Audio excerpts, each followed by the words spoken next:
to Superstar. Today we're going to talk about recruiting and retaining. So there's definitely two parts and pieces to building our Sensi organization, bringing on new people to our team, which would be the recruiting, and retaining, keeping the people who we already have. So Mary Christensen, if you haven't heard of her, she's a big direct selling company trainer. You should definitely check her out. She's got some really great books and talks and things like that. So Mary Christensen, if you're looking for someone for your personal professional development stuff, she has this saying that goes, we should be making it easy to join and hard to leave. So Sensi already helps us make it easy to join with the $99 kit, the host exclusive starter kit. Signing up is really simple. It should probably take you less than 2 minutes. The hardest thing is usually coming up with your website name. So it's easy. It's easy to sign up, right? And so then our job is to come in and make it hard to leave. We want to keep everybody on our team who has joined. Now, I know that that's not the case. And as a leader, one of the hardest things that you will maybe encounter is when people leave your team. And sometimes it isn't because of anything that you did or didn't do. Oftentimes it's because of something in their own life and it's just maybe not working for them right now. But we also want to keep people who want to stay. So today we're going to talk about some ways and reasons to increase your recruiting and your retention. So folks join for lots of reasons, right? Some of them love the product. Some of them are looking for friendships. Some of them are looking for meeting new friends or new activities. Some of them are looking for extra income. There's a variety of reasons why people join our Sensi business. Lots of times, and I would say potentially the majority of the time, it isn't because somebody's looking to have it be this big, huge, life-changing event for them. But we know that Sensi can and will change lives. And so if they can stay long enough with us, they can recognize that too. So if it is because of friends or fun or all of those things, recognition, there's lots of times in our professional lives, recognition is few and far between. And we know here at Sensi, we shout each other out for everything. Like, you got a $200 party, awesome job, you're a rock star, keep doing it. It's constant, right? That kind of recognition for a job well done, as it should be. So maybe it's something like that they're looking for. So as the team leader, you want to create the culture that is doing all of those parts and pieces to hit on and develop the reasons that people are with you, the reasons that they want to stay, right? Because they're having so much fun on your team page, they're having so much fun in your group, they're having so much fun being a part of this that they will make sure they're getting their 200 PRV in once a year. Now is what it currently is, but so that they can stay a part of it, right? So they can continue to have the opportunities to share Sensi products, but so that they can be a part of your team and your culture too.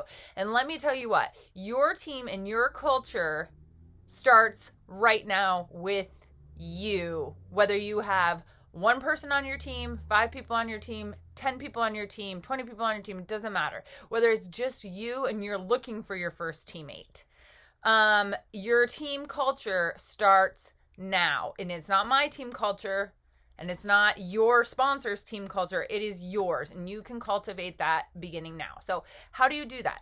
Well, if you already have a team of one or more person besides yourselves, start a Facebook chat or a Facebook thing and stay in contact with them. You can name your team right now. If that name is already taken once you become a director, and you might have to change that team name, but you can call yourself, it's like a club. It's like, how many of you guys started little clubs when you were growing up? I don't know. We did all the time. We had a cat club.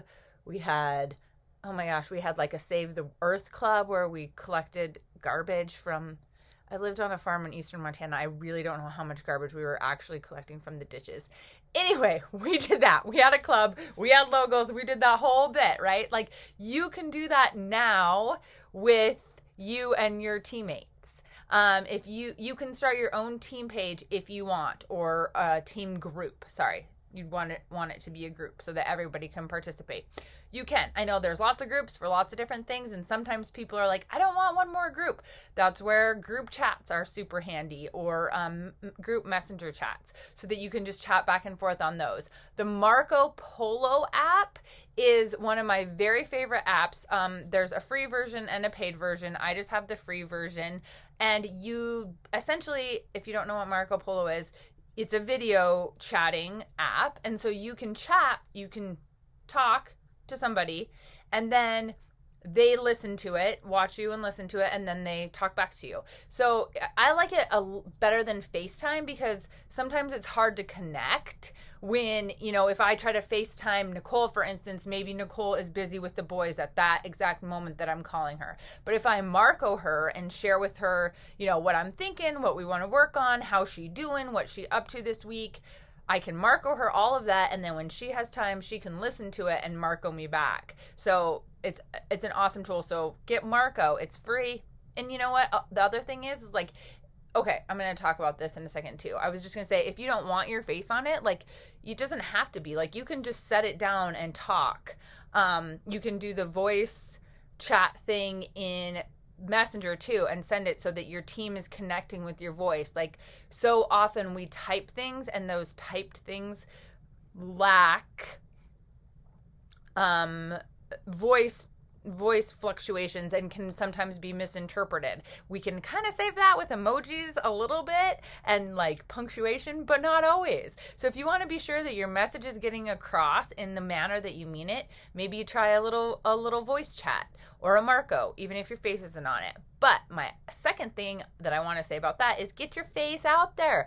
Your team wants to know you. They want to connect with you.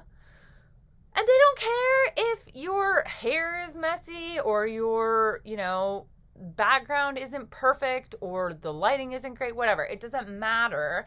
What matters is that they can develop that relationship with you and stay connected. Or others on your team. Maybe you do like a Zoom. Maybe you're doing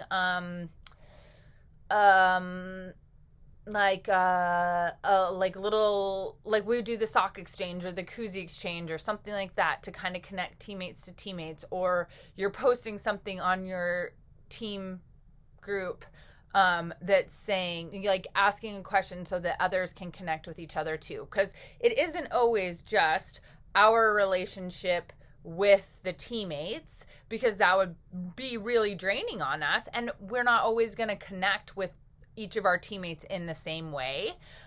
It's their relationships and connection with each other too. So make sure you're helping to foster situations like that so that there can be other connections. The like team gatherings, we're on such a big roll here in Missoula with our little team get-togethers, and I was absolutely loving them.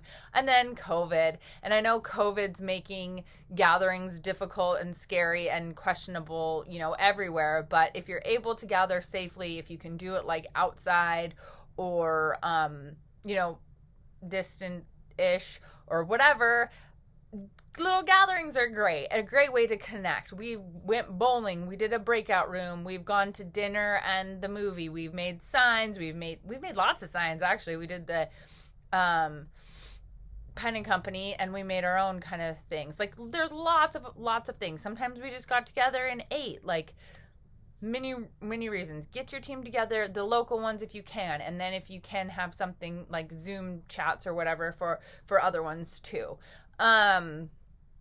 I will tell you with those, like, if people don't come, that's okay. Still keep doing it, because eventually they will. Or if only a couple people come, then you're like, hey, we had such a good time. Hope you can make it next time, and keep doing them. So the Sensi events are also really important to plug into. Again, I know that right now we're kind of all virtual, so it's a little tricky, but if you can plug into Scentsy Family Reunion when it's back, or World Tour, or, you know, any of those kind of Scentsy events, they are huge for building connection as well. People will always want to stay where they feel good, so make them feel good. I think it's a Maya Angelou quote that says something about, I should have looked this up before I attempted to say it, and my phone's over there, so I can't even grab it, but something about, like, people will forget something, but they will never forget how you made them feel.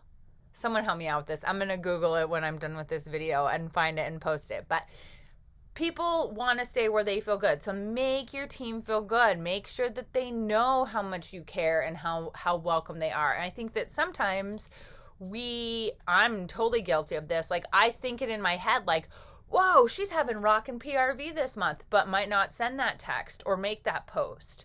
And it's even better if you can make it a post, because then everybody else can cheer for her or him too. So if you if you notice something like that, say it, shout it out. Like, if someone just had a really big party, shout it out. Everything can be celebrated, and make that person feel like what they're doing as a Scentsy consultant and on your team is making a difference. It's making an impact, and you are thankful that they're there. So the best way for them to know that is by you sharing, and that will continue to create a ripple effect and keep going. It'll radiate.